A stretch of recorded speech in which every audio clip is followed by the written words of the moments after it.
No vídeo anterior sobre desenvolvimento de API com ASP.NET Core, falamos sobre DTOs e Automapper. E nesse vídeo vamos continuar falando sobre esse assunto, só que agora vamos utilizar o DTO no recebimento de dados do usuário. Mas antes de começar, já vai deixando aí o seu like e se inscreva aqui no canal para receber mais vídeos como esse sobre tecnologia e programação. Eu também gostaria de deixar um recado para vocês que a Amazon está com promoções na semana Black Friday. Então vou deixar o link aqui na descrição para vocês conferirem diversos produtos de informática e eletrônico. Então só clicar aqui no link que está na descrição do vídeo. Então no último vídeo nós aplicamos o DTO no selecionar cliente, onde passamos o ID do cliente, ele seleciona o cliente retornando a entidade e aqui depois nós mapeamos para o cliente DTO e por fim nós retornamos o mapeamento aqui no próprio cliente DTO para o usuário. Então aqui no DTO nós colocamos somente as informações que o usuário pode ver. E agora vamos configurar quais dados o usuário pode enviar. Mas antes disso vamos finalizar a configuração do DTO enviando os dados para o cliente. Então eu vou fechar aqui. Então eu vou configurar esse DTO para todos os métodos GET, que é onde o usuário vai receber informações. Então tudo que for GET de cliente, eu vou retornar esse mesmo DTO que utilizamos no selecionar cliente. Então aqui em cima eu tenho um GET, eu tenho aqui um retorno de uma lista. Então nós temos que retornar uma lista de cliente DTO. Então é isso que eu vou fazer aqui em GET cliente. Então por enquanto nós estamos retornando direto o cliente, não é isso que nós queremos. Então primeiro eu tenho que colocar aqui uma variável e eu vou colocar exatamente isso daqui, ó, que eu vou selecionar todos os clientes. Então eu crio uma variável clientes é igual ao cliente repositório selecionar todos com o await. Então ele deve retornar uma lista de cliente. E agora eu tenho que fazer o mapeamento da lista de cliente para uma lista de cliente DTO. Então agora eu vou criar aqui uma variável chamada clientes DTO. Perceba que eu coloquei aqui no plural clientes DTO para diferenciar. Eu vou usar o mapper.map e eu vou retornar nesse mapeamento uma lista enumerable de cliente DTO. Eu vou mapear isso daqui a partir dos meus clientes ali em cima, que eu acabei de selecionar, que é a entidade, que é a lista da entidade cliente. Então ele vai pegar essa lista, o enumerable cliente, a lista de clientes, ele vai transformar isso daqui, ele vai mapear em um enumerable cliente DTO. E por fim eu retorno clientes DTO. Então eu vou executar. Então perceba que aqui no GET eu passo o ID e ele retorna dessa forma aqui para mim, do jeito que eu configurei na aula anterior. Eu removi aquela lista de livros que aparecia logo aqui abaixo do telefone fixo. E aqui na minha lista, antes ele listava todos os clientes, incluindo aquele campo da listagem de livros. Só que agora ele não pode mais fazer isso, ele tem que listar nesse formato aqui. Então eu vou vir aqui no GET, cliente, vamos executar. E percebam que agora ele retorna uma lista de cliente DTO. Ou seja, ele não tem aquela lista em cada cliente, aquela lista de livros. Beleza, então já configuramos o DTO nos métodos GET. Agora vamos configurar o DTO no POST, PUT e DELETE. Então vamos configurar no cadastrar cliente. No cadastrar cliente eu estou passando a entidade diretamente aqui no parâmetro.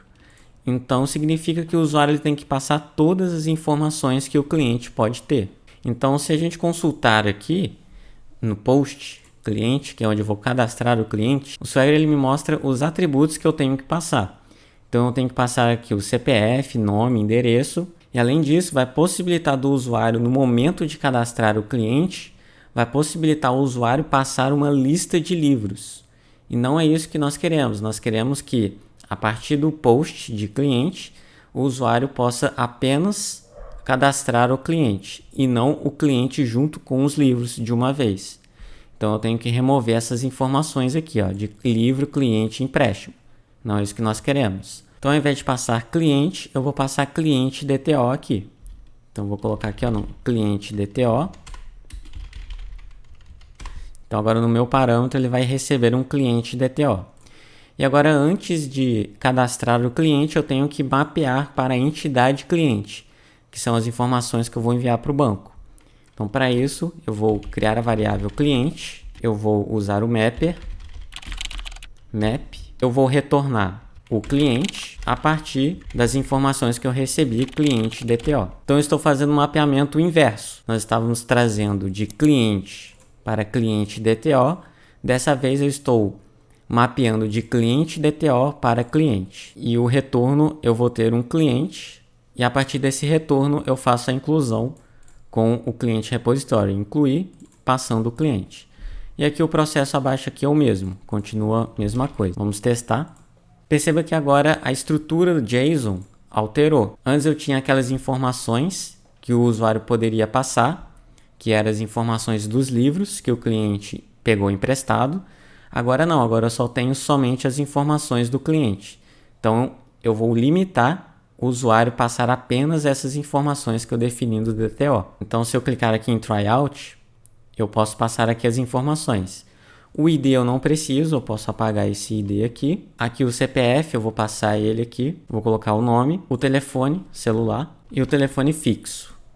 Vamos executar, vamos tentar fazer esse cadastro. E executando, nós temos aqui um erro, olha só.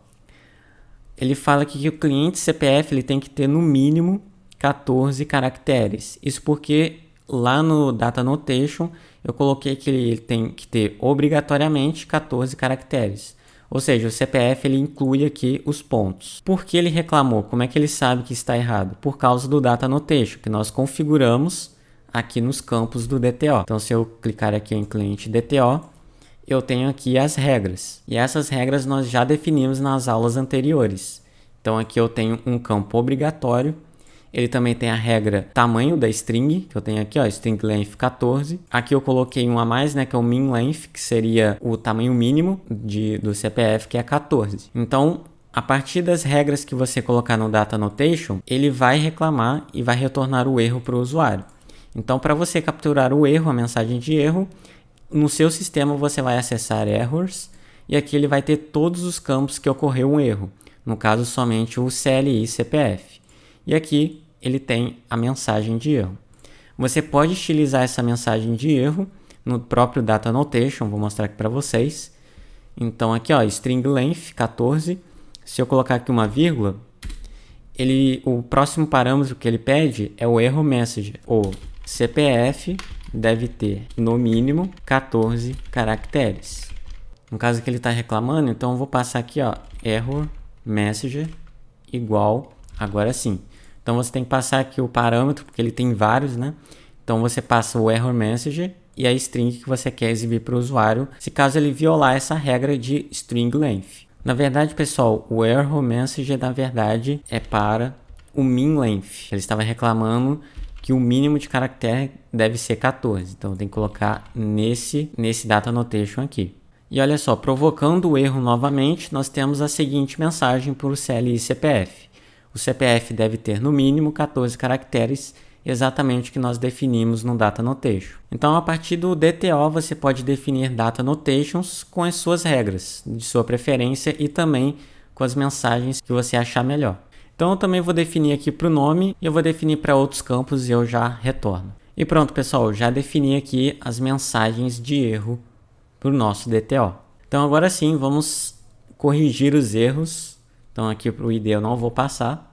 Para o CPF eu tenho que ter 14 caracteres. O recomendado é você gravar no banco sem esses pontos no CPF, para ficar um número mais limpo. Mas nesse caso aqui eu acabei confundindo e coloquei com ponto mesmo. É apenas para demonstração. Então já coloquei aqui, ó, o CPF com 14 caracteres. Vou passar o nome, vou passar também o celular também com 14 caracteres. E o telefone fixo, coloquei 13 caracteres. Vamos ver se ele vai aceitar agora sem nenhum erro. Bom, ele reclamou, mas ele deu um erro agora, um inner exception no banco de dados, ó, SQL Server. Isso porque ele passou das regras aqui do nosso DTO, mas ele acabou dando erro lá no banco de dados, porque ele está reclamando que o CLI bairro é nulo, e o CLI bairro não pode ser nulo. E tem toda a razão, porque no nosso DTO nós não passamos o bairro. Então nós temos que corrigir isso daqui. Então aqui no nosso banco eu tenho aqui o CLI bairro, coisa que eu não passei no DTO. Então eu vou parar a aplicação, vamos entrar aqui nas nossas models, cliente, vamos procurar aqui por CLI bairro. Aqui ó, o campo CLI bairro está aqui. Vamos copiar, já com os data annotation configurado. E eu vou colar logo abaixo aqui do nome. E o CLI bairro também vai ter uma mensagem de erro. O bairro deve ter no máximo 100 caracteres. Agora sim, já copiei, o nome está igual à nossa entidade. E também outro campo que eu estava me esquecendo é de colocar aqui o endereço. Por algum motivo na aula anterior eu apaguei esses campos, por isso que eu estou retornando novamente para que eu possa conseguir cadastrar no banco. E agora sim, eu já preenchi todas aquelas informações, mais os novos campos. Vamos executar. Então nós temos aqui cliente cadastrado com sucesso. Então vamos conferir aqui no nosso banco, vamos ver se ele realmente cadastrou. Vamos fazer aqui um select e vamos ver o último registro. Aqui ó, João, endereço de teste e todas aquelas informações que colocamos. Então é importante você colocar no seu DTO todas as informações necessárias para você cadastrar no banco de dados, para que não ocorra erros a nível do banco. Então agora que já tem todos os campos necessários para cadastrar no banco, a única possibilidade de erro que pode acontecer é os erros que você definir no Data Annotation. E aí já um erro de usuário. Então já configuramos aqui a listagem de clientes. Nós poderíamos até ver se ele foi cadastrado listando os clientes, né? Por aqui, ao invés de ir lá no banco de dados. Então executando eu já tenho aqui um novo cliente sendo listado. E já configuramos aqui o cadastro e agora vamos configurar o PUT, que seria o update no banco. Então por enquanto o nosso PUT ele tem aquela estrutura antiga, que é a estrutura completa da entidade cliente. Vamos configurar agora para passar a entidade cliente DTO. Então eu vou vir aqui ó, no método alterar cliente. Então aqui eu vou passar o cliente DTO. Vamos passar o cliente DTO. Aqui eu faço o mesmo procedimento aqui em cima, então eu vou até copiar, mapeei e já passei para o alterar cliente. Então aqui ele já vai testar, né, se tem a mensagem, se ele cadastrou com sucesso ou não. E ele vai retornar o bad request. Beleza? Então aqui no excluir cliente, vamos ver se tem alguma coisa para a gente alterar. No caso, o excluir cliente ele não retorna nada para o usuário. Só uma mensagem de se deu tudo certo, se ele excluiu ou não.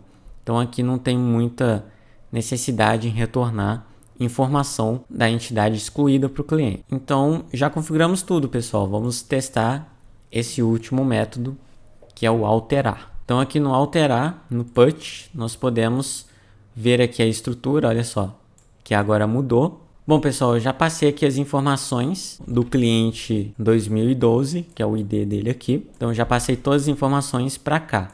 Então eu tenho que informar o ID, no caso eu quero alterar o cliente 2012. Eu tenho que informar qual cliente eu quero alterar. E a informação que eu vou alterar é o número. Então eu vou alterar aqui o número, ao invés de ser 999, vai ser 900. Eu também vou colocar aqui, vou alterar o endereço, no caso aqui vai ser endereço de teste 2. Vou fazer umas alterações assim para ver se está funcionando. Então vamos executar essas alterações. Esqueci da vírgula aqui. Vamos executar. E olha só, cliente alterado com sucesso.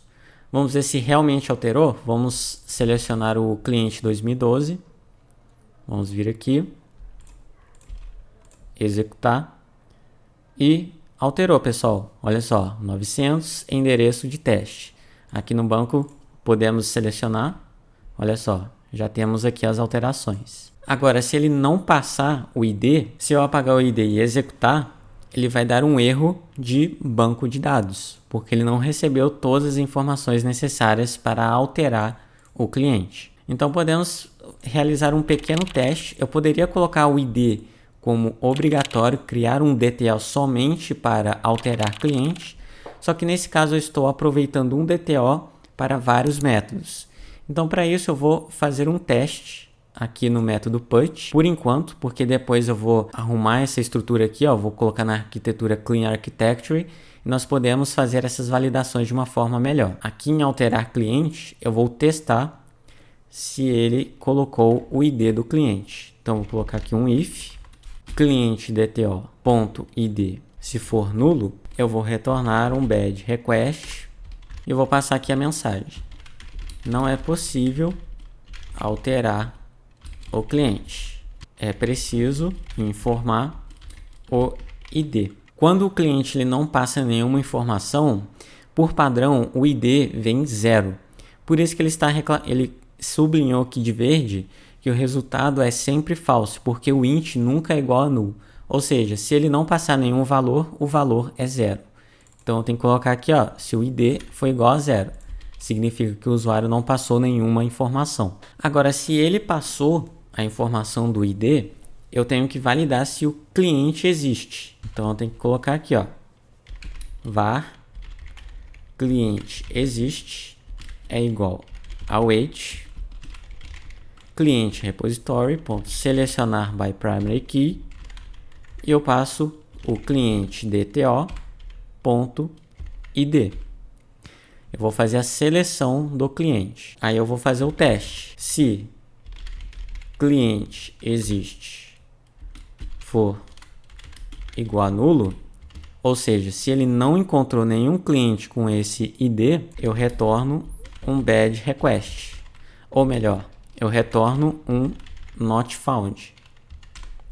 Cliente não encontrado. Vamos salvar e vamos testar ou alterar. Então aqui no put, vamos alterar. Vou colocar aquelas informações mesmo. Aqui, para ser mais rápido, eu vou colocar tudo teste. E o endereço também eu vou colocar teste. Vamos alterar com teste. E eu estou aqui com o ID válido, porque eu sei que 2012 existe. Mas vamos colocar aqui, por exemplo, o ID 2014, que não existe. Vamos executar. E olha só, cliente não encontrado. E realmente não existe um cliente com ID 2014 para a gente alterar. Vamos passar sem o ID, vamos ver o que vai acontecer. Vamos executar. E olha só, não é possível alterar o cliente, é preciso informar o ID. Então tá certinho, nossa validação está correta.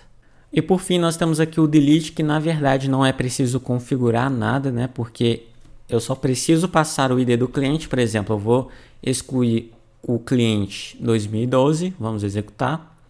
E olha só, cliente excluído com sucesso. Ele só me retorna uma mensagem que foi excluído ou não. Não precisa retornar as informações do cliente que foi excluído. Mas se você quiser, você pode colocar esse retorno, não tem problema nenhum. Beleza, pessoal? Então é assim que você utiliza DTOs para receber dados do usuário. E também você pode usar o DTO, como vocês viram aqui, para validar as informações que o usuário enviou. E assim você tem mais segurança no envio e no recebimento de informações na sua API, utilizando DTOs. Então o vídeo está chegando ao fim. Muito obrigado por assistir até aqui. Já vai deixando aí o seu like, se inscreva aqui no canal para receber mais vídeos como esse sobre tecnologia e programação. Não se esqueça de conferir aqui na descrição do vídeo o link da Amazon, que vai te levar para algumas ofertas da semana Black Friday que está rolando por lá. Então vou ficando por aqui, falou, me siga lá no Instagram, @cafécombug.